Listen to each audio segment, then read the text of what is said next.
ওই সময় থেকে একদম 5 জুন থেকে 36 জুলাই পর্যন্ত নীতি নির্ধারণ, মাঠ পর্যায়ে সমন্বয়, এই সব কিছুর সাথে আল্লাহ তাআলা আমাকে কাজ করার সুযোগ দিয়েছে। এবং এখানে আরেকটা বলে রাখা ভালো, এখানে মানে আমাদের একক কোনো ক্রেডিট নাই। এইটা ছিল, জুলাই বিপ্লবটা ছিল এদেশের সর্বস্তরের নাগরিকের স্বতঃস্ফূর্ত ক্ষোভের বিস্ফোরণ।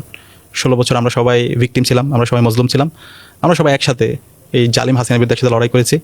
এখানে বিপ্লবের যদি হিরো বলে তারা হচ্ছে আমাদের শহীদরা, তারা তাদের জীবন উৎসর্গ করছে এবং আমাদের গাজীরা তাদের অঙ্গহানি করেছে, যার মাধ্যমে আজকে আমরা ফিসফাল মুক্ত বাংলাদেশ পেয়েছি।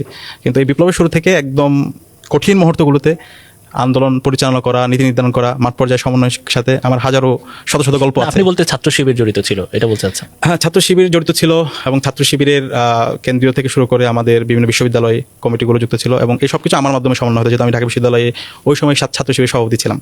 তো সেই সুবাদে আমার মাধ্যমে এই সব কিছুই তখন সমন্বয় হতো।